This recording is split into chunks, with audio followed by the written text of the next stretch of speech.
It's that time of the year once again. Arsenal against Manchester City, the big one. Now, 2-3 years ago, this wasn't really the big one for us. It used to be, Tottenham and West Ham and Brighton. But the last year, this is our big one. And last time we had to wait until February to play Man City in the Premier League. This time around, it's come very early, October, right before the second international break. A part of me really wish this game would have been after the international break. Why?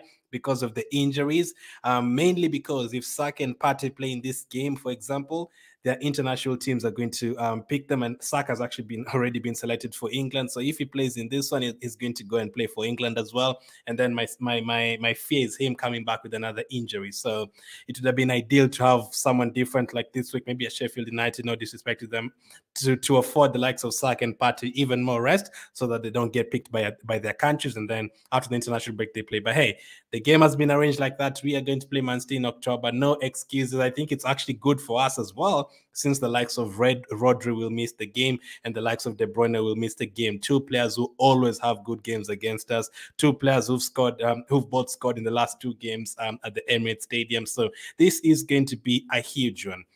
We don't have a good record against Man City. Actually, we don't have a good record is an understatement. The last 20 games we've played against Manchester City, we have won only 3 of them. Yes, we've won 3 out of the last 20 games against Manchester City. And you know what's worse?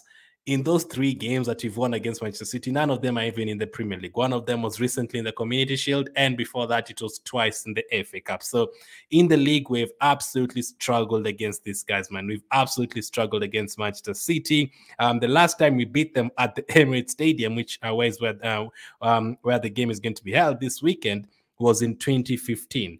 And since then, we have played them 7 more times at the Emirates Stadium. We haven't even drawn with them. They've beaten us all 7 times. So our record against Manchester City is actually one to fear. And in terms of goals, I think we've actually scored 4 goals and they've scored 16 in those 7 games. That is at our place. Like, we don't have such a poor record against anyone at the Emirates Stadium. Literally, then all the games we've played against Manchester City at the Emirates Stadium, we've beaten them 5 times and they've beaten us 8 times.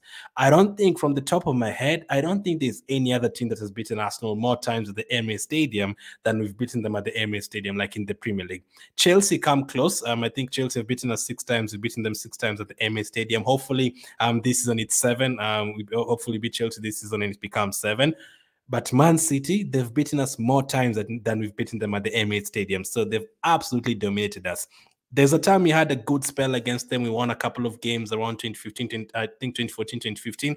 We went like 4 games without losing to them. But that was like the Pellegrini era. We usually used to beat them when they were under Mancini. They win, we win, and then they win a couple, we win one.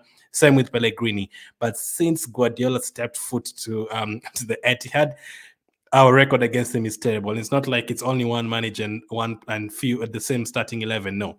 Like, Guardiola's dominated Arsene Wenger, dominated Unai Emery, even beat Ljungberg, and since Atta joined, he's dominated him as well. So we just don't beat them at home, whether it's home or away.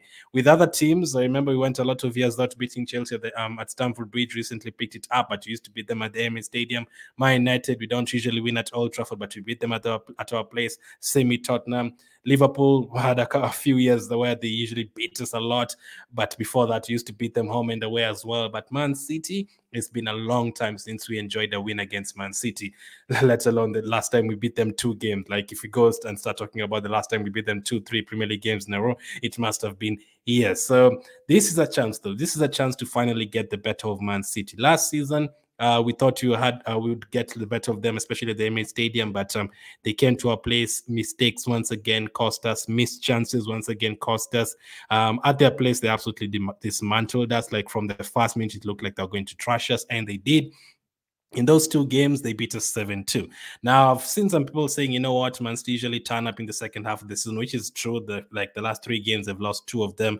They're already eliminated from the Carabao Cup. And last season, we actually played them. The 3 games we played them were basically like in the business end of the season. In the FA Cup in January, the Premier League in February and April. So that's like the business part of the season. We never really played them like in the first half of the campaign before the World Cup. This time, we are playing them without Rodri and De Bruyne. A huge chance to to beat them, especially with Thomas Partey back. We have a chance of dominating the midfield. We always I think we usually go to games against Man City scared, and on top of that, we miss a lot of chances every time we play them. We still make a lot of mistakes every time we play them. And the moment you do those two things, you're in big trouble. That's why they always score 3 or 4 goals against us. Yes, they don't even beat us 1-0. No, they usually beat us 3, 4, 5 goals every single game, home and away, because we make so many mistakes. Sometimes we start the game very quickly against Man City. We're like, oh, wow, 20 minutes, 0-0. And then, boom, someone makes a mistake, 1-0 to Man City. And then, boom, 2-0 to Man City. Or we equalize like we did last season. And then in the second half, we just don't take our chances. They score a second, they score a third, it's game over. I remember 2 seasons ago, I think it was Martinelli who missed like an open goal against Man City. The time they scored in the last minute against us, Rodri. Last season, I think Nketiah missed a couple of open headers against them as well. Like every time we play against Man City, we always miss chances. Last season, we went to their place in the FA Cup, played well, but yet again, in the final minutes of the game, they showed their quality and beat us. So let's see how this time it's going to go. They're not unbeatable. As I said, they lost to Newcastle in the Carabao Cup. They lost to Wolves in the last Premier League game. Against Leipzig, it was 1-1 for most of the game, like until the 80th minute or something, until Alvarez changed the game and Doku, and they ended up winning 3-1. For us, this season, we're unbeaten in the league, but our last game in the Champions League, we lost. So they're coming off a win, and we're coming off a loss. So I don't know how that is going to affect us mentally. It would have been great to have the likes of Saka playing. I don't know how long that injury will keep him out. I would have loved to have the full team with Martinelli and Saka, and then have the likes of Trossard coming off the bench. But it looks like we could be without Saka, and looks like we could be without Martinelli. Although we were told 2 weeks ago that Martinelli could be back for this Man City game. And Saka is a minor injury, so could he end up starting? The moment Saka and Martinelli are not there, we are going to need everyone else to turn up, man, everyone else. But the main thing for me, we need to win that midfield battle, man. We need to win that midfield battle, and then no mistakes. Like already this season, the number of mistakes we've made, man, it's too many mistakes we've made this season. Against Fulham at home, mistake. Against Man United at home, mistake. Against Nottingham Forest, they counter-attacked us. Against the last game that we played against Lons, another mistake. Like every single game that you consider goal, we make a mistake, and it's not 1 or 2 players, it's like different players every single game making the mistake. So against Man City, to beat them, you have to be perfect. You have to, even if you have 2 chances. I think Wolves last week against Man City had like 1 shot on target and they scored from it, and the other one was an own goal. That's how efficient you need to be against Man City. 1 shot, 1 goal. 2 shots, 2 goals. Or at least test the goalkeeper. You can't miss any chances. You could have 2, 3 quick chances in the first 10 minutes, and then if you don't score, the other side, Haaland gets 1 chance, he scores, and you're in big trouble. So I think this is a huge game for us this time around. If they come to the Emirates Stadium this time around again and they beat us 4-1, that is a huge mental scar. Like many Arsenal fans will be like, yeah, I think we'll never beat them. And since they don't have Rodri and De Bruyne, that will even be a bigger mental block for us, knowing that they can still trash us by 3 or 4 goals even without Rodri and De Bruyne. That will be a mental scar. So, but if we beat them, if it goes the other way and we beat them and you go above them in the league table, having been a few points behind them a couple of weeks ago, we're going to be in a very good position. We would be like second on the table or faster, depending on how Tottenham's and Liverpool's game goes. And then next up, we have Chelsea, and then we'll have the likes of Sheffield United. So our fixture list will be okay a bit. And then, especially in November and December, fixture list is really good. Like we'll be playing Luton and Wolves, and I think is it Sheffield United in later on this month as well, or beginning of November. Like our fixtures will be decent. So if we beat Man City, you're doing good. If we actually keep a clean sheet, that would be crazy. I don't expect us to keep a clean sheet. So one thing is Man City will probably definitely score. Not even probably. They'll definitely score. The record that you have at the Emirates Stadium in terms of conceding goals and the record you have against them in terms of conceding against them, you have to score 2 or 3 goals to beat Man City, unless our defenders really turn up this time and Rare, if it starts, like changes everything, brings something that we've never seen before, and the defense is perfect, and the Partey and Rice combination works if they start together, and we end up keeping a clean sheet.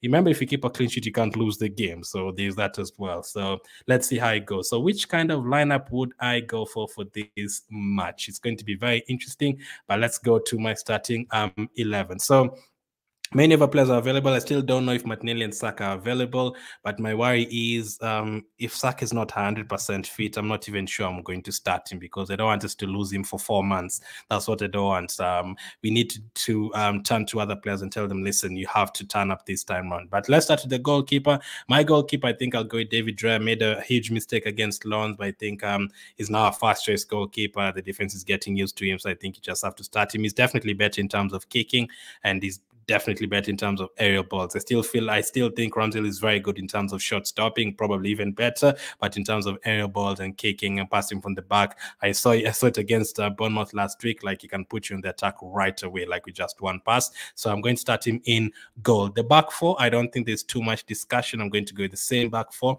Zinchenko, Gabriel, Saliba, and Ben White. Now, there is a part of me that has thought, should we go a bit with someone defensive in terms of taking out Zinchenko and then bringing in Tomiyasu, who can man-mark players like Bernardo Silva and players like Grealish, and just tell him, listen, just man-mark this player out of the game like he did against Salah last season. Last game against Man City did make a mistake. But if you go with Tomiyasu, you kind of take away the attacking potential from that side. You can't compare him to Zinchenko. And yes, he might be better defensively, but in terms of having the ball and, getting a few passes going here and then, basically dominating position, if we want to dominate position in this game, Zinchenko has to be on the pitch. I think it does a lot for us in terms of going forward. So I will stick with Zinchenko for this one. Let's not break the back four. Ben White comes back for this one as well. He scored in the last Premier League game. He was rested against Lons. So Zinchenko, Gabriel, Saliba, Ben White. For Arteta, the thing is, you never know. Like, I'd not even be surprised if Arteta says, Tomiyasu starts in this one, Ben White is now on the bench, because you just never know what he's thinking. But I will start with the back, with that back four. Midfield wise, who do I start in midfield? This guy, Thomas Partey. Thomas Partey will start for me in midfield. Like, someone was like, I saw someone telling me, I had someone saying to me, Partey is just coming back. Are you really going to start him? What if he gets another injury that keeps him out for 2 weeks or 3 weeks? I'll be happy to risk that. This is the one particular game that you need Partey for. They don't have Rodri, they don't have De Bruyne. We have a chance of dominating the possession.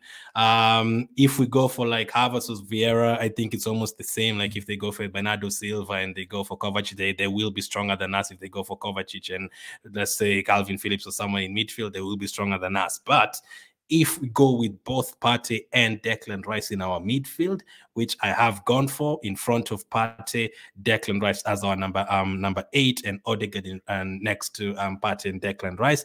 If we go with that and they don't have Rodri and De Bruyne, we actually have a better midfield than Man City on the pitch, which is crazy. They will have like Calvin Phillips or Kovacic and maybe Bernardo Silva or someone. I think that will be, our midfield will be better than theirs. Like, the moment they don't have Rodri and De Bruyne, we have a better midfield than them. So Partey, Rice, Odegaard, even if Partey plays in 70 minutes, 60 minutes, and then it means he's not like fit for the next 2 weeks, I'd be happy to risk that.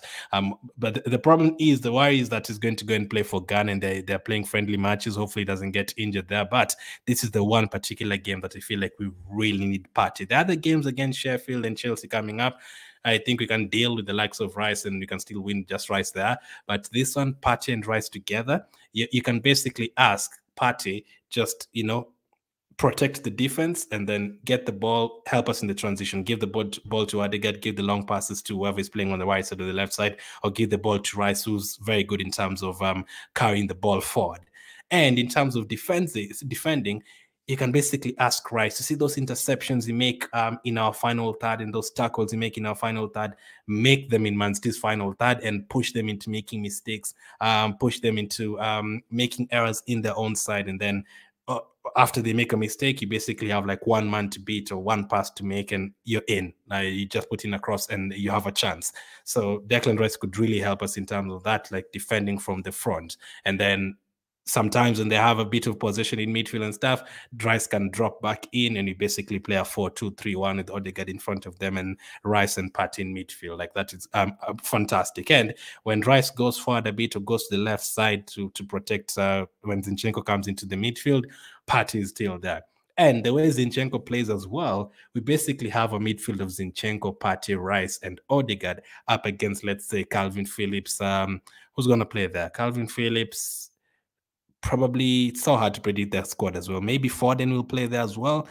And I don't know if Kovacic is going to start. Like, if you have those four midfielders, like just as Partey to defend and Zinchenko like to create passes here and they're like all of those players can pass the ball. Partey, Rice, Zinchenko, and Odegaard. So it's not going to be difficult for us to like pick out a pass like when you have the ball. But in terms of defending, I think having all of them there, it would be great. And then sometimes Rice can go to the left side and cover. Sometimes Gabriel pushes to the left side as a left back, and then maybe you can have Rice dropping in and Zinchenko dropping in. It has to be perfect. For you to beat Man City, it has to be perfect. So that would be my midfield.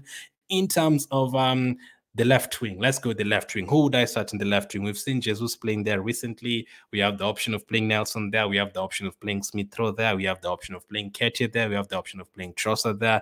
Fabio Vieira, Havertz, we have several players who can play there. But for me, I will go with Trossard. I remember, I think it was his first game in an Arsenal shirt. He played really well at the Etihad in the FA Cup. Was really unlucky not to score in that game. Really, really unlucky not to score.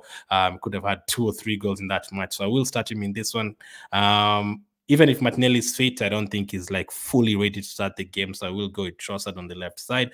I think his crosses and the ability to cross the ball and to shoot from outside the box when he has the chance, left foot, right foot, his crossing from the corners can really help us. Like, we're the team that has scored the most corner kicks and the most set pieces, like since the start of last season. And Trossard is one of the reasons why, like, his corners and free kicks are really good. So I will start him on the left wing. My striker, where will I go with Gabriel Jesus? On the right side or as a striker? I'm going to go with Gabriel Jesus as a striker. I think he can give us a lot there as well, in terms of holding up the ball sometimes, coming into the number 10 position and allowing Trossard and whoever's on the right side to get in the box, or Odegaard pushing forward as well. I think Jesus will help us a lot in terms of also coming into the midfield and getting involved in duels against Kovacic and Calvin Phillips. I think it would be good. Now, to the right wing. Who starts in the right wing? This squad does not include Saka or Martinelli because I'm assuming they're injured. Even if they're 67% fit, I wouldn't start them, as I said, unless they're 100% fit. If he's 100% fit, you start Saka. But if he's not, even if he's 95, I don't start him. If he's 90%, 95%, put him on the bench. If he's anything lower than that, just let him leave him out and tell Southgate you can't pick him for England. He's not fit enough. And then we hope after the international break it'll be fit for those games against Chelsea and Sevilla. Remember, the Champions League now is even more important because we lost the second game. Now you can't afford to lose another one. So we will need him for those games. Right wing, this is my pick. Give him the chance. Give Reece Nelson the pick. He's the chance. He's the one player that is very close to what Saka does and Martinelli does in terms of taking on defenders, and he can run past a defender and dribble past a defender. The moment you have Vieira there or Havertz there or Smith-Rowe that they can't really like run past the defender and dribble past the defender. No, Vieira would prefer coming in. Havertz would be slow as well and come in as well. Smith-Rowe would prefer coming in as well, or maybe slowing down the play and, you know, passing it and combination play. But for Nelson, he given the ball, he'll be happy to run past the player. So I think he's the only one we really have who can do that apart from Saka on that right wing. So I will give him the chance. Last season, every time he played, he did the job for us. Against Brentford 2 weeks ago, he scored, or less than 2 weeks ago, he scored. He came on against Lons. He wasn't really good in that match, but I think we should trust him. If it doesn't work out, you have other players on the bench. You can take him off at halftime or something. If you want to, I have a feeling he could easily go for Jesus on the right side and Ketty up front. I'd not be surprised if he does that, but this would be my pick. And then on the bench, you have Ramsdale, Kivior, Tomiyasu, El Neni, Jorginho, Havertz, Smith-Rowe, Vieira, and Edin Ketty. So those are my Those are my picks for the starting lineup and the bench. If you need to go defensive, let's say we have like a 2-0 lead at in the second half, that would be crazy. You can bring on Tomiyasu maybe for Zinchenko. You maybe even be tempted to go to a back five. We have players like Kivior can come on.